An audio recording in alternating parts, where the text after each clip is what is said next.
آج انشاءاللہ ہم کریں گے آیت نمبر 9 سے اعوذ باللہ من الشیطان الرجیم بسم اللہ الرحمن الرحیم۔ وا اور لام کا ایمفسس ہے، مطلب یقیناً، لازماً، ان ازقنا، ان ہو گیا اگر، اور اگر ہم ازقنا، ازقنا جو ہے یہ ذال واو اور قاف سے ہے۔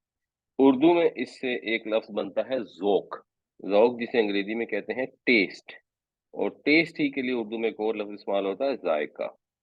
تو یہ اسی زال واو قاف سے ہے، ذاقہ یذوقو، اس کا مطلب ہوتا ہے کسی چیز کا مزہ چکھنا۔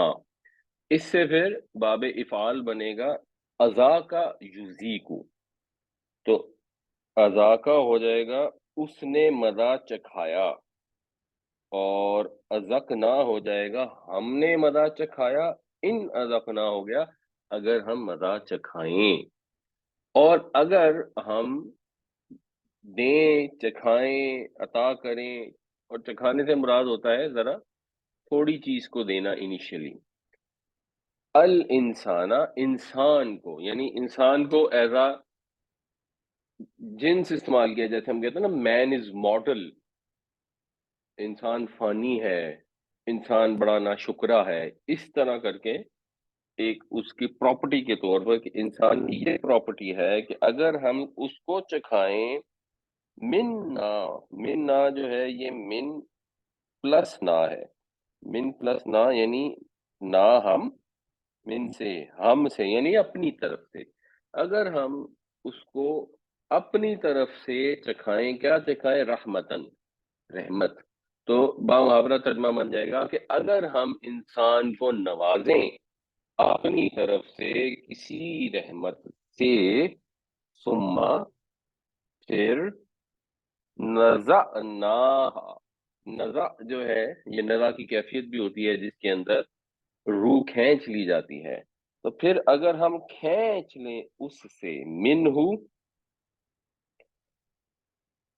منہو کا مطلب ہے اس سے، ہا جو ہے یہ رحمت آپ دیکھیں گے تو اس کے آخر میں گولتے ہے، یہ مؤنث ہے، تو مؤنث کے لیے ہا کا صیغہ ہوتا ہے، مذکر کے لیے ہو کا صیغہ ہوتا ہے، تو ہم کھینچ لیں اس رحمت کو منہو، اس انسان سے، مطلب یہ ہے کہ ہم اگر کسی کو کسی فضل سے، انسان کسی کو بھی اگر نوازتے ہیں، پھر ہم اسے محروم کر دیتے ہیں، اس سے دور کر دیتے ہیں، انہو لیئوس کفور، تو وہ ہو جاتا ہے بالکل ہی مایوس، بالکل ہی ناشکرا۔ یاس کا مطلب اردو میں بھی مایوسی ہوتا ہے، نا امیدی ہوتا ہے، غمگینی ہوتا ہے، تو یاسا یا اسو کا مطلب ہوتا ہے نا امید ہونا، مایوس ہونا، اور اس سے فعول کے وزن پر یعوس ہے جس کا مطلب ہوتا ہے بہت ہی نا امید۔ اسی طرح کفر کا مطلب جو ہے وہ انکار کرنا بھی ہوتا ہے، کفر کا مطلب ناشکری کرنا بھی ہوتا ہے، جیسے اردو میں ہم لفظ استعمال کرتے ہیں کفران نعمت، وہاں پہ نعمت کا انکار بامحاورہ ترجمہ نہیں ہوتا، اس کا مطلب ہوتا ہے نعمت کی ناشکری کرنا، نعمت کی قدر نہ کرنا، اور جو اکثر میں اللہ تعالیٰ کے احکامات کا انکار کرتے ہیں وہ بھی ناشکری کرتے ہیں۔ شکر کرنے کا بہترین طریقہ کیا ہے کہ اللہ تعالیٰ کی اطاعت کی جائے، فرما برداری کی جائے، آپ کا رب آپ سے جو کہے، آپ کے اندر سے یہ آواز آئے کہ یہ میرے رب نے کہا ہے، اور آپ اس کے جب شکر گزار ہوں گے جینوئنلی، تو آپ اس کی ہر بات مانیں گے۔ جیسے ہمارے یہاں اگر کوئی کسی کے اوپر بہت بڑا احسان کر دے تو ہم نارمل کہتے ہیں کہ جی آپ کا احسان تو اب میں ساری زندگی نبھاؤں گا، آپ کا احسان کا بدلہ تو میں جان دے کے بھی پورا نہیں کر سکتا، اس طرح کے الفاظ جب ہم استعمال کرتے ہیں تو جینوئن یہی ہوتا ہے، اور اگر کسی نے واقعی کوئی بہت نعمت دی ہو، بہت احسان کیا ہو، تو اس کے لیے بعض اوقات لوگ جان کی بازی بھی لگا دیتے ہیں۔ تو پھر یہ تو کائنات کا پروردگار ہے جس نے کائنات کی ہر چیز اور انسان کی اپنی ذات کی ہر چیز اس نے عطا فرمائی ہے، اور جب بھی کسی کو دیکھیں جس کے پاس کوئی چیز کم ہے، اس سے اپنے آپ کو کمپیئر کریں تو احساس ہوگا کہ ہمارے رب نے ہمیں کیا کیا دیا ہے۔ یا جب انسان، جیسے اب عمر بڑھ رہی ہے ہماری، تو آپ کو اندازہ ہوتا ہے کہ جو بھی باڈی فنکشننگ کے اندر چیزوں میں ذرا سی بھی کمی کوتاہی ہوتی ہے تو کتنے زیادہ مسائل پیدا ہو جاتے ہیں اور کتنے علاج کرنے پڑتے ہیں اور کتنی دوائیاں استعمال کرنی پڑتی ہیں. تو کتنا مہربان رب ہے جس نے ہمیں ان لمیٹڈ چیزیں عطا فرمائی ہیں.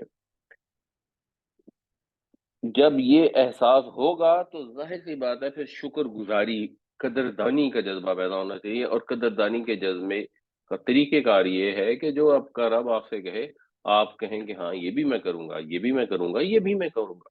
اور جب آپ وہ کریں گے تو ہوگا کیا؟ لَإِن شَكَرْتُمْ لَأَزِيدَنَّكُمْ، اگر تم شکر گزاری کا رویہ اختیار کرو گے تو میں تمہیں اور زیادہ دوں گا. اللہ نے یہ وعدہ فرمایا ہے. آخرت میں تو دے گا ہی دے گا، دنیا میں بھی اللہ تعالیٰ اور عطا فرمائے گا. یہ پورا ایک طرح سے سائیکل ہے کہ اللہ تعالیٰ نے آپ کو عطا فرمایا، آپ اس کے شکر ادا کریں وہ اور دے گا، آپ اور شکر ادا کریں گے وہ اور دے گا. اس کے نعمتیں نہ ختم ہونے والی ہیں، اس کے خزانے جو ہیں وہ ان لمیٹڈ ہیں. تو اس کا شکر ادا کرنے سے اگر اس نے اور دینا ہے تو آپ جتنا امیجن کر سکتے ہیں وہ دنیا میں بھی دے سکتا ہے اگر وہ چاہے، اگر اس کی حکمت کے مطابق ہو. اب مسئلہ یہ ہے کہ ہمارے یہاں تو بے شمار لوگ ہیں جو پوری نمازیں ہی نہیں پڑھتے. جن کی تعداد تو میجورٹی ہے نا جو پوری نمازیں پڑھتے ہی نہیں. اور کم از کم آدھے لوگ ایسے ہیں جو نماز ہی نہیں پڑھتے، جمعہ چھوڑ کے باقی نماز ہی نہیں پڑھتے. اور اس سے بڑھ کر ناشکرا کون ہوگا جو اپنے رب کے حضور سجدہ نہ کرے، جب اس کو کہے کہ جھک جاؤ میں جا کے سجدہ کرو اور 5 دفعہ بتائے کہ یہ فرض ہے، لازمی ہے، مسلمان ہونے کی شرط ہے، اور ڈھٹائی کے مارے لوگ پھر بھی نہ پڑھیں. تو یہ ناشکری کی کیفیت ہے. اس کیفیت سے انسان کے اندر یہ پرسنالٹی ڈیولپ ہو جاتی ہے کہ جب اللہ تعالیٰ اس کو کوئی رحمت دیتے ہیں، کو فضل سے نوازتے ہیں، پھر اس کے لے لیتے ہیں تو اسی وقت وہ ناشکرا ہو جاتا ہے، مایوس ہو جاتا ہے، دل شکستہ ہو جاتا ہے. یہ ایک کیفیت ہے. اور اگلی آیت میں دوسری والی کیفیت بھی اللہ تعالیٰ بیان فرمائیں گے. وَلَئِنْ أَذَقْنَا الْإِنسَانَ مِنَّا رَحْمَةً ثُمَّ نَزَعْنَاهَا مِنْهُ إِنَّهُ لَيَئُوسٌ كَفُورٌ، اور جب ہم نوازتے ہیں انسان کو اپنی طرف سے کسی رحمت سے پھر لے لیتے ہیں اس سے اس کو، تو وہ ہو جاتا ہے مایوس اور ناشکرا. اس کے اندر اگر غور کریں تو جو یعوس اور کفور ہیں یہ دونوں فعول کے وزن پر ہیں. یہ اس میں مبالغہ ہے، سپرلیٹو ناؤن ہے. اس سے ایک ایکسٹریم ایمفیسس، ایگزیجریشن کریٹ ہوتی ہے.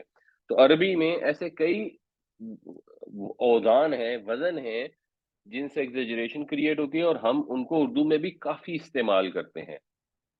مثلا ضارب جو ہے یہ فائل کے وزن پر ہے، اس کا مطلب ہے مارنے والا. ضراب کا مطلب ہوتا ہے بہت زیادہ مارنے والا. تو فعال کا وزن کامن یوز ہوتا ہے کسی کام کو بار بار بار بار کرنے والا. تو غفار ہے اللہ تعالیٰ، بار بار بخشنے والا. اور پھر یہ پیشوں کے لیے بھی استعمال ہوتا ہے. مطلب خبز روٹی کو کہتے ہیں تو خباز جو ہوتا ہے وہ نان بائی ہوتا ہے. قصاب جیسے ہم اردو میں استعمال کرتے ہیں کاٹنے کے لیے، تو وہ بار بار کاٹ رہا ہوتا ہے. تو یہ جتنے پیشے ہیں، حجام ہے جیسے، یہ سب غفار فعال کے وزن پر ہوتے ہیں. اسی طرح ایک وزن ہوتا ہے فعول، فعولن. فعولن کے وزن میں ہوتا ہے کہ جب کوئی کام کریں تو دل کھول کے کریں. تو غفار بار بار بخشنے والا، غفور بہت زیادہ بخشنے والا جس کی کام کا کوانٹٹی بہت زیادہ ہو. پھر اسی طرح ایک وزن ہوتا ہے فعلان، اس میں تنوین نہیں ہوتی. تو جیسے رحمان ہے بے انتہا رحم کرنے والا، اس میں کسی صفت کا بہت حد سے زیادہ پایا جانا ہوتا ہے جس وجہ سے بسم اللہ الرحمن الرحیم ہم ترجمہ کرتے ہیں بہت رحم کرنے والا اور بڑا مہربانی فرمانے والا ہے جو نارمل ترجمہ کیا جاتا ہے. بٹ رحمان کا مطلب ہے جس کی رحمت بے پناہ ہے، جس کی رحمت جو ہے وہ اس کے اندر بڑی شدت ہے. اور فعیل کا وزن جس سے رحیم نکلتا ہے، اس میں عام طور پہ مطلب یہ ہوتا ہے کہ اس میں کنٹینیوٹی پائی جاتی ہے. تو رحیم وہ ہے جس کی رحمت نہ ختم ہونے والی ہے. تو الرحمن الرحیم وہ جس کی رحمت بے پناہ ہے اور جس کی رحمت کبھی نہ ختم ہونے والی ہے. تو اس میں یہاں پر جو ہے وہ فعول کا وزن استعمال ہوا، یا اس کے لیے بھی، کفور کے لیے بھی، اور اگلی آیت میں بھی آئے گا. وَلَئِنْ أَذَقْنَاهُ نَعْمَاءَ بَعْدَ ضَرَّاءَ، اور اگر ہم اسے چکھائیں، نعما کا مطلب ہے آرام، نعمت ٹائپ. مطلب آپ سمجھ لیں، اسی سے نون آئین میم سے ہی ہے جس سے نعمت بھی آتا ہے۔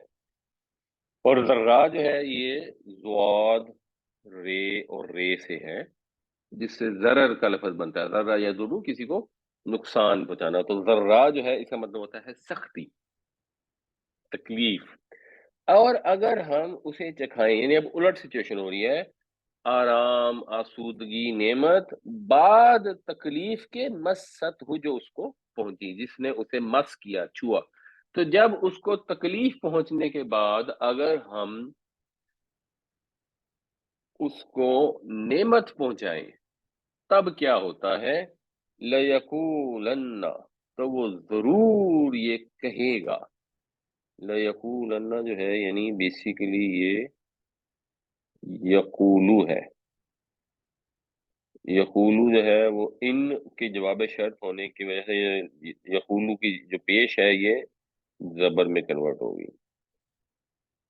اور لام آ گیا، اس سے ایمفیسس ہو گیا، اور پھر یہ نون جو مشدد ہے اس سے مزید ایمفیسس ہو گیا، تو یقیناً یہ کہے گا، کیونکہ پیچھے لفظ انسان استعمال ہوا تھا جو واحد ہے، تو یہاں پہ بھی یہ واحد کے لیے ہے۔ ذہب السیئات عنی، دور ہو گئی، چلی گئی، ذہبہ وہ گیا، آگے سیئات تو چلی گئی میری برائیاں، عنی مجھ سے، میری مصیبتیں رفع ہو گئیں، یا ایون اس کا یہ بھی مطلب ہو سکتا ہے کہ میرے گناہ مجھ سے دور ہو گئے، یعنی میرے اندر اب وہ گناہ رہا ہی نہیں، کیونکہ میں گناہ کرتا ہوتا تو مجھے ایسی نعمتیں کیوں ملتی۔ بٹ بیسیکلی یہ ہے کہ وہ اس کو فوراً اپنی تکلیف کو بھول جاتا ہے۔ انسان کو اللہ تعالیٰ نے بنیادی طور پر جو تخلیق کیا ہے وہ اس کے اندر یہ جلد بازی ہے، فوراً ہی مایوس ہو جاتا ہے جب کوئی تکلیف پہنچتی ہے، اور فوراً ہی وہ خوشی سے پھول جاتا ہے اور اس پیریڈ کو بھول جاتا ہے۔ انہو، بے شک وہ، لفرح فخور، تو وہ ہو جاتا ہے لفرح، اس کا مطلب ہوتا ہے بہت خوش ہونے والا، فرحت کا مطلب ہوتا ہے خوشی، اترانے والا، فخور پھر فخر سے وہی فعول کا وزن ہے، بہت زیادہ فخر کرنے والا، پراؤڈ، بہت زیادہ ایک طرح سے تکبر کرنے والا، شہی بگھارنے والا، تو پھر وہ بن جاتا ہے اکڑنے والا، اترانے والا، شہی بگھارنے والا۔